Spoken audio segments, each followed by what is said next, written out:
Alright everyone, this is Farmer Cop here. We're going to go ahead and do some vlogging. It won't have my face on it, but you'll be able to see my shadow periodically.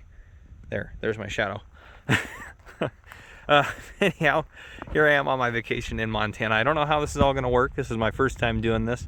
My goal will be to take several videos and just kind of go around my family's farm and some of the various aspects. There's lots of different stuff here to go over and look at and talk about and just wander around. So yeah, I'm here in Montana. It is a little bit smoky out, so it's not the best. But I guess we'll just walk this way first. We might as well just start walking around. I don't know how long these videos are going to be either. There's a couple horses out here. The farm is mostly not really functional anymore. It used to just be. It was never for growing any crops or anything. It was mostly just for. It was a horse farm or a horse ranch. But yeah, so we'll walk around a bit here. Gosh, I do love Montana. Such a beautiful, wide open area. Highways over there. So the farm I'm on right now has something like, gosh, what is it? It's like it's over 150 acres, something like that. But it's divided up into various chunks, but they're all attached to each other. I guess I shouldn't make it sound like that. A couple horses over there we'll go see in a second.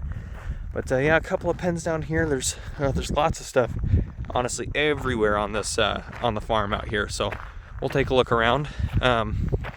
Yeah, so hopefully if I record anything I shouldn't have or stuff that needs to be blurred out, I'm able to do that and don't lose the video. But yeah, I also know how the audio is going to be, so hopefully it's okay.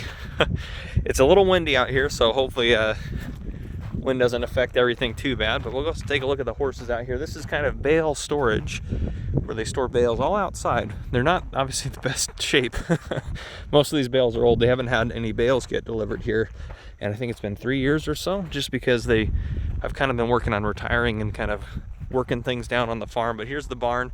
Some of it'll be very dirty, not super well kept, but hi buddy. Yeah, got some horses here for you. The last ones they have, I think, pretty much. But yeah. Oh, anyhow, it is a nice day out here. The breeze makes that quite nice. But yeah, so we'll take a look around here. I don't know. I gotta look out for rattlesnakes too. Most of the area has been kind of mowed, as you can see, but grass normally gets really long, kind of like in there. That's a lot of the junk that the horses aren't gonna eat. But yeah, they have access to the whole pasture out there. Land goes on quite a ways that way, almost to the base of that hill that you see off in the distance there. But yeah, it's a lot of land. 150 acres doesn't sound like it's a lot, but then you actually get out in it and you're surprised at how big it is, I guess I'll say. But so horses are unique in the sense that if you feed them a rotten bale, like this one's partway rotten, they'll kind of do that right there, where they'll just eat the stuff they want to eat out of it. They'll only eat the good stuff, really, is what they kind of go for. So they'll eat the stuff that's not rotten, that's not bad. You can't do that with a lot of different animals. Horses a lot of times can do that pretty effectively, where they only eat the stuff that's not going to affect their stomach or make them sick. But yeah, lots of pallets out here, most of them falling apart, but that's what they put the bales on. So they'll lay pallets out and about. And these rows right here, what my family would do is set pallets out, and then they would go through them. They'd place the bales on using, obviously, these are large round bales, but so they'd use a tractor to move these. You're not moving these guys by hand, at least not easily or anywhere really far. But yeah, no, so you have to take a look out for, I think I was talking about this briefly, but I get distracted, as you guys know. You got to keep an eye out here for rattlesnakes. A lot of rattlesnakes, especially down here, because kind of going down to the road, the land, they own that land down there. And down there, especially in the summertime, which we're coming out of right now, the water's kind of all down there, so a lot of them will kind of go to the water where they can get water, and they'll come off of the hills and there move their way down in here. But yeah, I spent many a time out here doing different work and different stuff when the farm was more active, or the ranch was more active. But these are not their horses. There's some horses out here. They own this pen. So another thing that my family does out here is they have kind of like some really kind of, I think ghetto is the best way to describe them. We'll look at them later, but they are essentially rented out horse pens and animal pens that they rent out, that just kind of have barn shelters and the ability to, you can just kind of get in and out, water horses, feed them, and they're super cheap. I think the big ones are $250 a month for the biggest ones they have, and that's they're pretty large. And then you can pay extra to rent this pasture here if you want to have some grazing. There's not a lot of grass right now to graze in here, but I think it's like 50 bucks a month to rent the pasture. It's not very much. It's very inexpensive. And the smallest pasture, or the smallest pens they have, which you could probably put, shoot, I mean, they're big enough to put 1 or 2 horses in still. You can rent those for 50 bucks a month. So they have quite a few of them down there.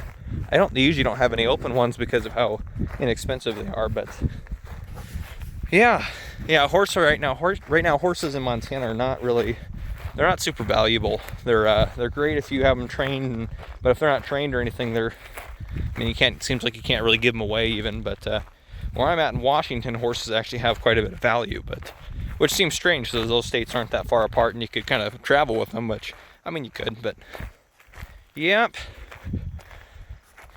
Various horses out there. So that's where a lot of the corrals are that are rented out, is down there. Which we'll look out down there. There's a lot of old, cool junk out here. A family member that I'm out here visiting is just a little bit of a hoarder, maybe, as you'll see. Yeah, there's lots of stuff. Working on cleaning it out, so some of it's actually been cleaned out, but seems like as more gets cleaned out, more gets stored down here. So it's not necessarily the way I would have a farm. I wouldn't have all the stuff sitting around. Like, I mean, there's just a pile of tires here, which this doesn't seem that bad. Tires have a lot of uses, junk tires and stuff like that, and they cost a lot to get. Oops, I'm not even showing them. They cost a lot to get rid of, but yeah, I believe, yeah, that pen goes out there. So kind of learning the different how do I say, the different ways all the gates and different pastures and fields and stuff connect is kind of a bit tricky, but these fences are generally what they use. I mean, a lot of the stuff that is built out here was either like extra material or stuff that my family got for free, and so a lot of the buildings out here didn't cost them hardly anything. Their house over there is a big brick house. They built that out of when they tore the old schoolhouse down in the town we're in. They were able to build that out of the old bricks from that, and they got them all for free. And I'll show you some more pallets. They have more than what was needed for that, and they have a huge 6-car garage there, barn over there, shelter out there. Out there way off in the distance, if you can see it, they have a lot of old cars and stuff, and a lot around the farm here. Just lots of cool stuff, and the nice shop there. I mean, I say nice, it's I wouldn't say super nice, but the house and stuff is pretty nice, but the rest of it is pretty much built and thrown together with whatever the cheapest material was. But it's like these panels here, these metal panels here, they just kind of got these for my guess would be for free. But yeah, different stuff, those kind of squared off pieces, and obviously they use pieces of telephone wire and stuff like that. But yeah, yeah, old gates, everything like that. A lot of these gates, they welded. I don't think this one. I think this one looks like this was factory made or bought at a store. But some of the gates I'll show you were welded together, old pipes. Like here they're using old round pieces of wood, and here they have old pipes that are just part of the fence and stuff like that. And then they have actual, this is probably the most expensive fence right here, is these sections. But yeah, it's pretty nifty. It's pretty sweet. We'll work our way around. The main thing I'll blur out is if I see any license plates, but in general, there shouldn't be a ton of that stuff out here. I don't know how long these videos are going to be. My guess is like a kind of a 10 to 15 minute range. I'll just throw them out, and I'll probably record a bunch of them while I'm here, and then I will edit them when I get back, make sure they're all good to go, and probably release one a week. But here's some more of those bricks I was talking about. And I'm wearing shorts, so you have to kind of be careful. It's actually, you know, it's hot. It's nice to come out in like kind of some loose baggy jeans, because if you come out here in that, if the rattlesnakes try to bite you, or they do end up biting you, then a lot of times they don't catch your skin, they just catch your clothes. But yeah, these are the bricks they used.